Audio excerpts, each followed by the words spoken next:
හැමෝම ආදරෙන් පිළිගන්නවා අපේ YouTube channel එකට. අද ඔබ ඉන්නේ ආසේ බිහිසුණුම රහස් හෙළි කරන ගමනකට. ලේ හිරිවට්ටන හිත්ගල් ගැහෙන ගුවන් යාන අනතුරු පහක කතාවකට. ඒ රැයේ අහස ලස්සනයි. ඒත් ඒ ලස්සන යටෙන් රුධිරයෙන් ලියවුණු ඔබේ නින්ද හොරා කන්නා රහස් හැංගිලා තියෙනවා. මේ කතා ඇහුවම ඔබ ආයෙත් ගුවන් යානයකට නගින්න දෙපාරක් හිතයි. ඒ බිහිසුණු රහස් හෙළි කරන්න ඔබේ හිත හදාගත්තද? ඉතින් අපි ආරාධනා කරනවා අපේ channel එකට අදම එකතු වෙන්න කියලා. ඔයාලා තාමත් අපේ channel එක subscribe කරලා නැත්නම් අනිවාර්යෙන්ම දැන්ම subscribe කරන්න. ඔබේ like එක, comment එක, share එක මේ වගේ තොරතුරු තවත් අය වෙත ගෙන යන්න හේතු වෙයි.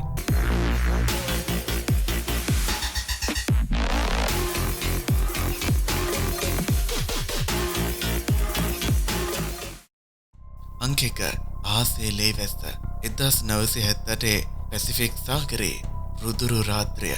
එක්තරා අඳුරු මීදුමකින් වැසුණු රාත්‍රියක පැසිෆික් සාගරයට ඉහළින් ස්කයි ඩිවයිනර් 707 යානය ගමන් කරමින් තිබුණා. යානයේ මගින් 250ක්. ඒ රාත්‍රියේ ගුවන් ගමන් පාලකවරුන්ට ලැබුණේ එකම බිහිසුණු ഘോഷාවක්. ඊළඟට ගුවන් ගමන් පාලන මධ්‍යස්ථානයේ රේඩාර් තිරේ හිස් වුණා. කතාව යන්නේ මෙහෙමයි. යානයේ ගමන් ගත්තේ ආසේ ගුගුරුම් කුණාටුවකට මැදිව. ඒත් මේ කුණාටුව සාමාන්‍ය එකක් නෙවෙයි. යානයට ගැහුවේ අකුණක් නෙවෙයි. යම් ආකාරයක ලෝහමය වස්තුවක්. කිසිවෙක් ඒ ගැන නිවැරදිව කිව්වේ නැහැ. ඒත් යානයේ බිඳ වැටෙන විට එහි කොටස් සාගරයට විසිරුණු ආකාරයේ බලන්නට ලැබුණේ ලේ වැස්සක් වගේ.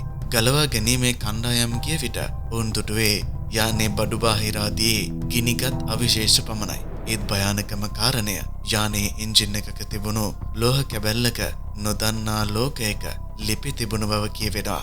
ඒ රහස කවදාවත් හෙළි වුණේ නැහැ. ඒත් ඒ රාත්‍රියේ මගීන්ගේ බිහිසුණු හඬවල් සාගරයේ රැලි මත තවමත් රැඳිලා තියෙනවා කියලා දිවරයෝ තවමත් කියනවා. අංක 2 අඳුරු කඳුවැටියේ හිරවැටුම 1985 ඇන්ඩීස් කඳුවැටිය. ලූනා එයා 999 යානය ගමන් කළේ ඇන්ඩීස් කඳුවැටියට ඉහළින් මගින් 180ක් සමගින්. ඊරයේ යානය ගමන් කළේ ලස්සන චිලි වෙරළ තීරයට. ඒත් එකපාරටම යානයේ ගුවන් ගමන් පාලකවරුන්ට ලැබුණේ බිහිසුණු සිදුවීමක්. යානයේ එන්ජින් දෙකම එකවරම ක්‍රියාවිරහිත වුණා. ඒත් ඒකටත් වඩා බිහිසුණු දේ යානයේ ජනෙල් වලින් මගින් දුටුවේ අහසේ රතු එළි වැටුණු යමක්. එක යානයක් නොවේ. එක ජීවියෙක් එක් මගියෙක් ගැහුවා. යානයේ කඳුවැටියක ගැටුණා. ගිනි පුපුරු ඉහළට නැගුණා. ගලවා ගැනීමේ කණ්ඩායම් ගිය විට ඔවුන් දුටුවේ යානයේ කොටස් ලේ පැල්ලම් වලින් වැසී ගිය ආකාරයක්. ඒත් භයානකම කාරණය යානයේ බ්ලැක් බොක්ස් එකේ රෙකෝඩින් එකේ අවසාන මොහොතේ ඇසුනේ මිනිස් හඬක් නොවේ. යම් ආකාරයක ගොරවන හඬක්. ඒ හඬ තවමත් ඇන්ඩීස් කඳුවැටියේ ගල්වල රැඳිලා තියෙනවා කියලා හඳුනගින්නෝ කියනවා. අංක 3 මරණයේ බර්මියුඩා 1965 බර්මියුඩා ත්‍රිකෝණය. බර්මියුඩා ත්‍රිකෝණය ගැන ඔබ අහලා ඇති. ස්ටාර්ලයිට් 13 යානය ඒ තුලින් ගමන් කරමින් තිබුණේ 1965 දී. යානයේ මගින් 300ක් හිටියා. ඒ රාත්‍රියේ ගුවන් ගමන් පාලකවරුන්ට ලැබුණේ බිහිසුණු ආරංචියක්. යානයේ රේඩාර් තිරෙන් අතුරු දහන් වුණා. ඒත් ඒකටත් වඩා බිහිසුණු දේ යානයේ ගුවන් ගමන් නියමුවා ඉව අවසාන පණිවිඩය. අපි අහසේ නෙවෙයි. මොකක්ද මේ? ඒකේනවා යනුවෙන් ඔහු සඳහන් කර තිබුණා. යානයේ කිසිම සලකුණක් හමු වුණේ නැහැ. ඒත් වසර ගණනාවකට පස්සේ බර්මියුඩා ත්‍රිකෝණයේ ගැඹුරු සාගරයේ යම් කැබැල්ලක් හමු වුණා. ඒක යානයේ එන්ජින් කොටසක්. ඒත් ඒක ලෝහයෙන් නෙවෙයි. යම් ආකාරයක ජීවී මාංශයකින් හැදුනා වගේ. ඒ රහස හෙළි කරන්න බැරි වුණා. ඒත් බර්මියුඩා ත්‍රිකෝණයේ රැයකට ගිය දීවරයෝ කියනවා තවමත් ඒ රාත්‍රියේ මගින්ගේ හඬවල් රැලි වලින් එනවා කියලා. අංක 4 ආසේ ගිනි පොකුර 1999 සයිබීරියාවේ සීතල රාත්‍රියක නෝවා එයා 444 යානය ගමන් කළේ සයිබීරියාවේ සීතල අහසට ඉහළින්. යානයේ මගින් 200ක්ද සමගින්. ඒ රාත්‍රියේ යානයේ ගුවන් ගමන් නියමුවා ගුවන් ගමන් පාලන මධ්‍යස්ථානයට කිව්වේ අපට යමක් පේනවා. ඒක ගිනි පුපුරක් වගේ. ඒත් ඒක එනවා යනුවෙනි. ඊළඟට යානයේ ගිනි පුපුරක් මැද බිඳ වැටුණා. ගලවා ගැනීමේ කණ්ඩායම් ගිය විට ඔවුන් දුටුවේ යානයේ අවශේෂ ලේ පැල්ලම් වලින් වැසී ගිය ආකාරයක්. ඒත් භයානකම කාරණය යානයේ බ්ලැක් බොක්ස් එකේ රෙකෝඩින් එකේ ඇහුනේ අවසාන මොහොතේ මගීන්ගේ හඬවල් නොවේ. යම් ආකාරයක ගිනි ගිලින හඬක්. ඒ හඬ තවමත් සයිබීරියාවේ සීතල රාත්‍රීන් වල ඇහෙනවා කියලා මිනිසුන් කියනවා.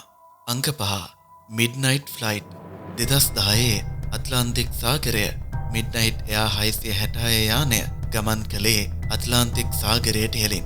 යානයේ මගින් 400ක් සමගින් ඒත් එකපාරටම යානයේ රේඩාර් තිරයෙන් අතුරුදහන් වුණා. ගුවන් ගමන් නියමුවා එව්වායයි කියන අවසාන පණිවිඩය අපි ආසේ නෙවෙයි. මොකක්ද මේ? ඒක අපව ගිලිනවා යනුවෙනි. යානයේ කිසිම සලකුණක් හමු වුණේ නැහැ. වසර ගණනාවකට පසු ඇට්ලාන්ටික් සාගරයේ ගැඹුරු ජලයේ යම් කැබැල්ලක් හමු වෙනවා. යානයේ එන්ජින් කොටසක්. ඒත් ඒක ලෝහයෙන් නෙවෙයි. යම් ආකාරයක ජීවි මාංශයකින් හැදුනා වගේ. ඒක තවමත් ගැඹුරු එළියක් නිකුත් කරනවා. ඒ රහස හෙළුනේ නැහැ. ඒ දෙවියෝ කියන විදිහට ඒ රාත්‍රියේ රැලිවල තවමත් ඒ එළිය දිලිසෙනවා. ඒත් එළිය ළඟට යන බෝට්ටු ආපහු වෙන්නේ නම් නැහැ. අවසාන වශයෙන් ඊළඟ වතාවේ ඔබ ගුවන් යානයකින් ගමන් කරන විට ප්‍රවේශම් වන්න. අහස අපි දකින තරම් සුන්දර නැහැ. අහස පිටුපස බොහෝ රහස් සැඟවිලා තිබෙනවා. ඉතින් අදට අපි ගෙහිල්ලා ඉන්නම්. ඒ වගේම වීඩියෝ එකට ලයික් එකක්, කමෙන්ට් එකක් වගේම ෂෙයා කරන්නත් අමතක කරන්න එපා. ඔයාලා හැමෝටම ලැබුවා වූ අලුත් අවුරුද්ද